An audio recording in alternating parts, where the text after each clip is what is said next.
Hey guys, welcome to bankers grade. तो चलिए शुरू करते हैं आज के टॉप फाइनेंशियल न्यूज़ का डिस्कशन। तो यहाँ पे भारत सरकार के द्वारा सतपाल भानु जी को LIC का मैनेजिंग डायरेक्टर अपॉइंट किया गया है।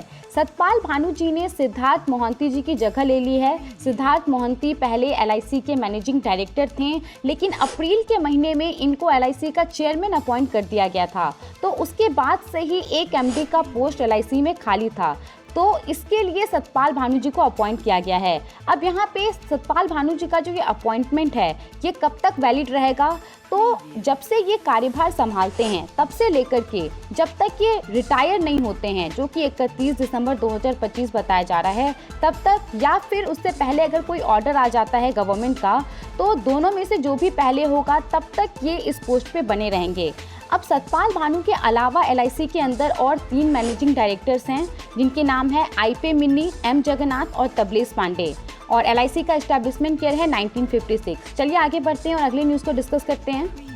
तो यहाँ पे हमारे पास जो न्यूज़ है उसमें कहा गया है कि ICRA ने NBFCs के ग्रोथ फोरकास्ट को रिवाइज कर दिया है और उम्मीद किया है कि फाइनेंशियल ईयर 2023-24 में भारत के अंदर जो NBFCs हैं उनका परफॉर्मेंस काफ़ी ज़्यादा स्ट्रॉन्ग होगा। तो ICRA क्या है? एक रेटिंग एजेंसी है। तो इन्होंने यहाँ पे कहा है कि नॉन बैंकिंग फाइनेंस कंपनीज का भारत के अंदर फाइनेंशियल ईयर 2023-24 में जो ग्रोथ रहेगा वो 18 से 20% रहेगा। और यहाँ पे पहले के द्वारा क्या फोरकास्ट किया गया था, पहले इन्होंने इस ग्रोथ को 12 से 14% फोरकास्ट किया था। तो यहाँ पे जो इसको रिवाइज किया गया है, इसके पीछे रीज़न बताया जा रहा है, मार्केट के अंदर जो अनसिक्योर्ड रिटेल लोन्स है उसका बहुत ज़्यादा डिमांड है। इसके वजह से कहा जा रहा है कि NBFCs का जो ग्रोथ है वो थोड़ा सा ज़्यादा होगा फाइनेंशियल ईयर 2023-24 में। अगर आप प्रिपरेशन कर रहे हैं IBPS RRB scale 2-3, SBI CBO, bank of Maharashtra exam की, तो आपको इन सभी एग्जाम के लिए अलग अलग कोर्स परचेज करने की जरूरत नहीं है। हम आपके लिए लाए हैं ऑल इन वन बंडल, जहां पे आपको पे करने हैं 899 रुपीज़ और आपको इन सभी एग्जाम्स के कोर्सेज तक एक्सेस मिल जाएगा। लेकिन ये जो ऑफर है ये बहुत ही लिमिटेड टाइम के लिए है। 31 जुलाई तक ये ऑफर वैलिड रहेगा, तो उससे पहले आपको इसके अंतर्गत इनरोल हो जाना चाहिए। वेबसाइट का लिंक डिस्क्रिप्शन में दिया हुआ है, जहां से जाकर के आप इनरोल हो सकते हैं और ज़्यादा जानकारी के लिए आप हमसे व्हाट्सएप के भी थ्रू कांटेक्ट कर सकते हैं। चलिए आगे बढ़ते हैं और अपने अगले न्यूज़ को डिस्कस करते हैं।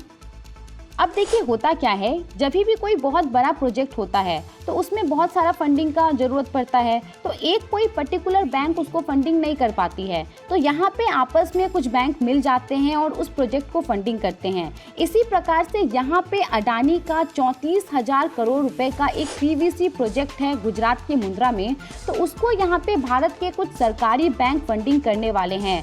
और इस ग्रुप को लीड कौन कर रही है? SBI इस ग्रुप को लीड कर रही है। तो यहाँ पे ये जो SBI लेड कंजोर्टियम है, जिनके द्वारा क्रेडिट सपोर्ट दिया जा रहा है PVC प्रोजेक्ट को, तो इसके बाद कहा जा रहा है कि इस पर्टिकुलर प्रोजेक्ट का जो फाइनेंशियल नीड था वो मिडिल अगस्त तक पूरा हो जाएगा। और यहाँ पे ये जो पब्लिक सेक्टर बैंक्स हैं, इनके द्वारा इस प्रोजेक्ट का फंडिंग का जो पहला फेस है उसमें फंडिंग किया जाएगा 14,500 करोड़ रुपए का, और बाकी का जो अमाउंट है वो प्राइवेट लेंडर से लिया जाएगा। ये अब आगे बढ़ते हैं और अगले न्यूज़ को डिस्कस करते हैं। तो यहाँ पे हमारे पास जो अगला न्यूज़ है वो बैंक ऑफ महाराष्ट्र के Q1 रिजल्ट को लेकर के है। बैंक ऑफ महाराष्ट्र का Q1 का रिजल्ट आया है और इसमें कहा गया है कि बैंक का जो नेट प्रॉफिट है उसमें ईयर ऑन ईयर 95% का ग्रोथ देखने को मिला है। और फाइनेंशियल ईयर 2023-24 का जो पहला क्वार्टर है उसमें बैंक ने 882 करोड़ रुपए का प्रॉफिट दर्ज किया है। साथ में यहाँ पे कहा गया है कि बैंक का जो एसेट क्वालिटी है वो भी यहाँ पे काफ़ी ज़्यादा इम्प्रूव हुआ है। अब देखिए अगर हम बात करें पिछले साल सेम क्वार्टर में, तो पिछले साल सेम क्वार्टर के लिए 451 करोड़ रुपया रिकॉर्ड किया गया था। तो इसीलिए यहाँ पे कहा जा रहा है कि जो ग्रोथ है वो 95.2% का है। अब देखिए यहाँ पे जो नेट प्रॉफिट में इतना अच्छा जंप दिख रहा है, तो उसके पीछे रीज़न क्या बताया जा रहा है? उसके पीछे रीज़न बताया जा रहा है कि बैंक का जो इंटरेस्ट और नॉन इंटरेस्ट इनकम है उन दोनों में ग्रोथ देखने को मिला है। और साथ में बैंक का जो एसेट क्वालिटी है वो भी लगातार इम्प्रूव हो रहा है। बैंक ऑफ महाराष्ट्र के बारे में थोड़ा सा बात कर लेते हैं। तो ये भारत की एक पब्लिक सेक्टर बैंक है जिसका एस्टैब्लिशमेंट ईयर 1935 है। इसका हेडक्वार्टर है लोक मंगल शिवाजी नगर, पुणे, महाराष्ट्र। इसके MD एंड CEO हैं AS राजीव जी और AB विजय कुमार और आशीष पांडे जी एग्जीक्यूटिव डायरेक्टर हैं। आगे बढ़ते हैं और अगली न्यूज़ को डिस्कस करते हैं। तो यहाँ पे हमारे पास जो न्यूज़ है वो सेबी को लेकर के है। सेबी का जो एक रूल है जिसके तहत पैन लिंक ट्रेडिंग फीस को अलाउ किया जाता है, तो इस रूल को जितनी भी लिस्टेड कंपनीज हैं उन सभी के लिए एप्लीकेबल कर दिया गया है। बेसिकली देखिए यहाँ पे ये रूल क्या है, इस रूल के तहत जो सेबी है वो परमिशन दे देती है एक्सचेंजेस को, डिपॉजिटर्स को, कि वो कंपनी के जो डेजिग्नेटेड पर्सन होते हैं उनके पैन को, यानी कि जो परमानेंट अकाउंट नंबर होता है, उसको फ्रीज कर सकती है जब ट्रेडिंग विंडो क्लोज रहता है उस दौरान। और इसके पीछे रीज़न क्या होता है? इसके पीछे रीज़न होता है कि इनसाइडर ट्रेडिंग ना हो, ये लोग उस दौरान ट्रेड ना करें। देखिए यहाँ पे जो डेजिग्नेटेड पर्सन है वो कौन होते हैं? डेजिग्नेटेड पर्सन बेसिकली कंपनी के अंदर जो प्रमोटर होते हैं, डायरेक्टर होते हैं, की मैनेजरियल पर्सोनल होते हैं, यहाँ तक कि एम्प्लॉय, कोई भी ऐसा व्यक्ति जिसको कंपनी कह देती है कि ये डेजिग्नेटेड पर्सन है, तो वो डेजिग्नेटेड पर्सन हो जाता है। अब इनके पास कंपनी की अंदर की जानकारी रहती है, तो ये यहाँ पे उसका गलत फ़ायदा उठा करके इनसाइडर ट्रेडिंग कर सकते हैं। तो इस चीज़ को रोकने के लिए सेबी का ये रूल है। और इस फ्रेमवर्क के तहत क्या किया जाता है कि जब ट्रेडिंग विंडो क्लोज रहता है तो उस दौरान इनके पैन को क्लोज कर दिया जाता है, इनके पैन को फ्रीज कर दिया जाता है ताकि ये ट्रेडिंग नहीं करे।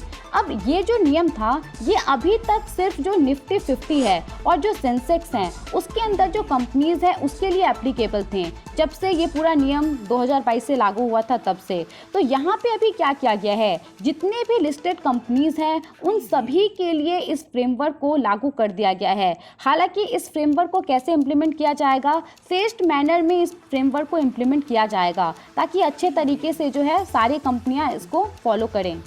आई होप आपको ये न्यूज़ क्लियर हो गया होगा। चलिए आगे बढ़ते हैं और अगले न्यूज़ को देखते हैं। तो हमारे पास जो अगला न्यूज़ है वो उत्कर्ष स्मॉल फाइनेंस बैंक को लेकर के है। ये हमारे देश की एक स्मॉल फाइनेंस बैंक है। तो इसका आईपीओ यहाँ पे लिस्ट होने वाला है स्टॉक एक्सचेंज पे 21 जुलाई को, इसके बारे में ही कहा गया है। और जो ये आईपीओ था वो 500 करोड़ रुपये का था। अब यहाँ पे जो बिडिंग प्रोसेस था सब्सक्रिप्शन के लिए 12 से 14 जुलाई तक, तो वहाँ पे इन्वेस्टर्स ने काफ़ी ज़्यादा इंटरेस्ट दिखाया था इस आईपीओ में। इसके अलावा कंपनी के द्वारा जो प्राइस बैंड था उसको फिक्स किया गया था 23 से 25 रुपए के बीच में। अब यहाँ पे क्योंकि हमने उत्कर्ष स्मॉल फाइनेंस बैंक के बारे में बात की है तो थोड़ा सा हम इसको जान लेते हैं। देखिए उत्कर्ष स्मॉल फाइनेंस बैंक ने अपनी जर्नी स्टार्ट की थी as a micro finance institution, और उस समय में इसका नाम क्या था, उत्कर्ष माइक्रो फाइनेंस लिमिटेड। 2009 में इसकी शुरुआत हुई थी। 2016 में उत्कर्ष माइक्रो फाइनेंस लिमिटेड को आरबीआई के द्वारा लाइसेंस मिल गया था as a small finance bank काम करने के लिए, और इसका हेडक्वार्टर आपको वाराणसी उत्तर प्रदेश में मिलेगा। चलिए आगे बढ़ते हैं, अगले न्यूज़ को देखते हैं। तो यहाँ पे हमारे पास जो न्यूज़ है उसमें कहा गया है India bans export of non basmati white rice. तो भारत सरकार के द्वारा जो नॉन बासमती वाइट राइस है उसके एक्सपोर्ट के ऊपर बैन लगा दिया गया है। और यहाँ पे इसका रीज़न बताया जा रहा है कि जो डोमेस्टिक सप्लाई है उसको बूस्ट मिलेगा, और क्योंकि अभी फेस्टिवल सीजन आने वाले हैं तो फेस्टिवल सीजन में नॉन बासमती वाइट राइस का जो रिटेल प्राइस है उसके ऊपर भी सरकार नज़र रखेगी।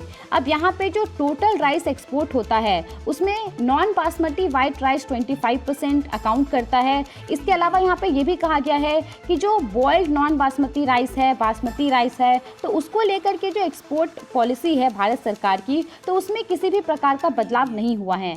आई होप आपको ये सभी न्यूज़ अच्छे से समझ में आ गए होंगे। अगर आपको इस वीडियो का पीडीएफ चाहिए तो वो आपको हमारे टेलीग्राम चैनल पे मिल जाएगा, जिसका लिंक डिस्क्रिप्शन में दिया हुआ है। अगर आपको चैनल का कंटेंट अच्छा लग रहा है तो चैनल को सब्सक्राइब कीजिए, वीडियो को लाइक कीजिए। Thank you for watching.